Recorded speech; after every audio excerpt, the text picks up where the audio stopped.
selon Jean, chapitre 11.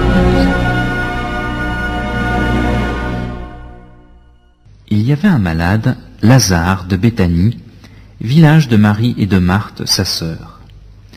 Marie était celle qui oignit de parfum le Seigneur et lui essuya les pieds avec ses cheveux.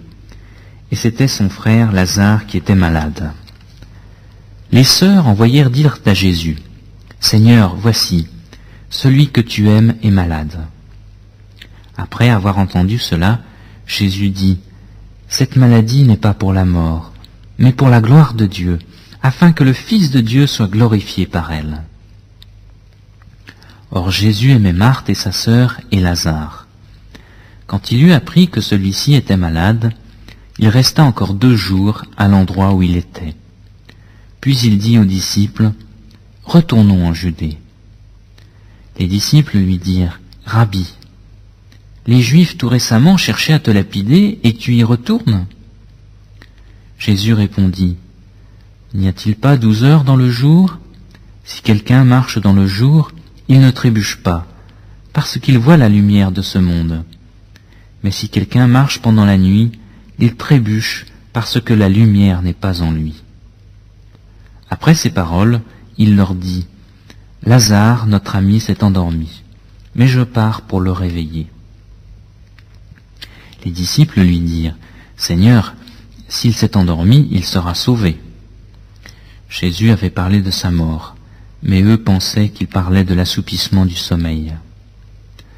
Alors Jésus leur dit ouvertement, « Lazare est mort, et pour vous, je me réjouis de n'avoir pas été là, afin que vous croyiez.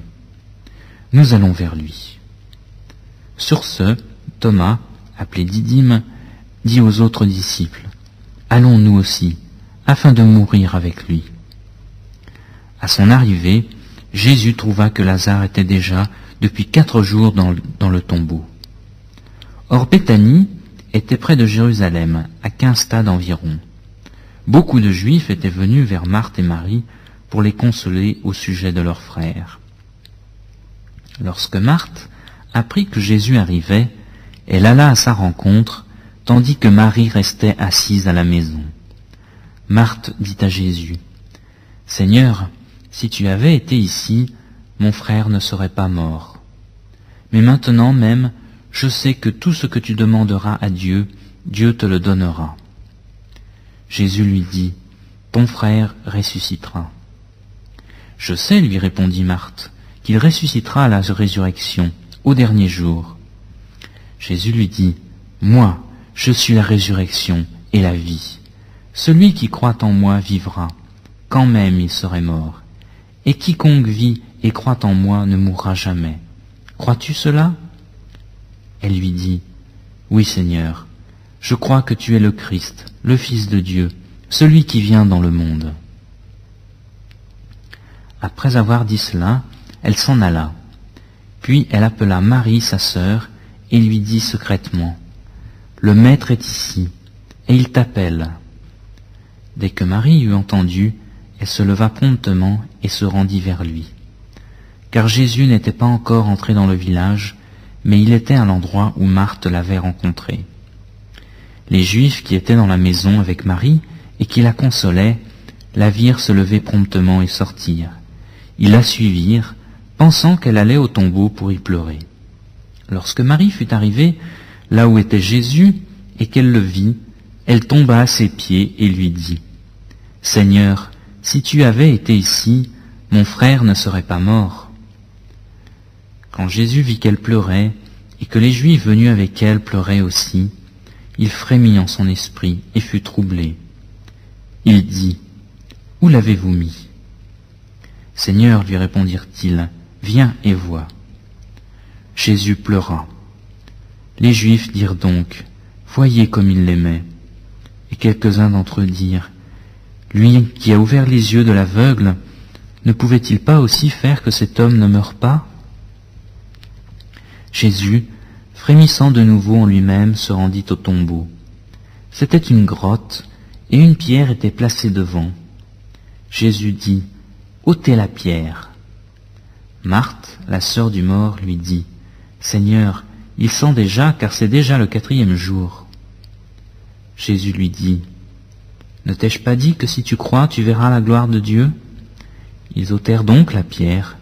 Jésus leva les yeux en haut et dit, « Père, je te rends grâce de ce que tu m'as exaucé.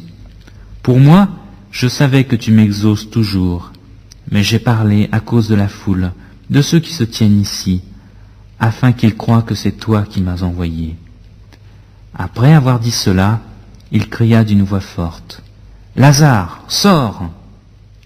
Et le mort sortit, les pieds et les mains liés de bandelettes, et le visage enveloppé d'un linge.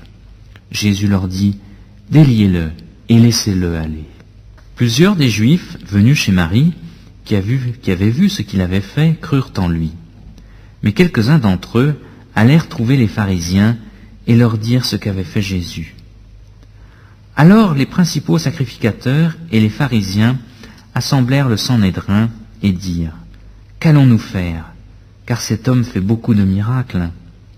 Si nous le laissons faire, tous croiront en lui, et les Romains viendront nous enlever, et notre lieu saint et notre nation. » L'un d'eux, Caïphe, qui était souverain sacrificateur cette année-là, leur dit, « Vous n'y entendez rien.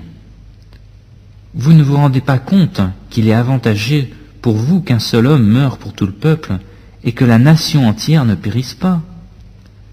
Or, il ne dit pas cela de lui-même, mais étant souverain sacrificateur cette année-là, il prophétisa que Jésus devait mourir pour la nation.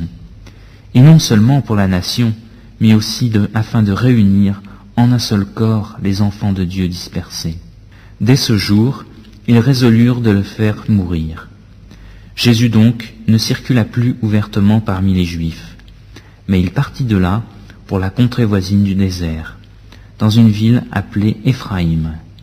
Il y séjournait avec ses disciples. La Pâque des Juifs était proche, et beaucoup de gens du pays montèrent à Jérusalem avant la Pâque afin de se purifier. Ils cherchaient Jésus et se disaient les uns aux autres dans le temple, « Qu'en pensez-vous? Ne viendra-t-il point à la fête ?» Or les principaux sacrificateurs et les pharisiens avaient donné des ordres pour que si quelqu'un savait où il était, il le dénonce afin qu'on l'arrête.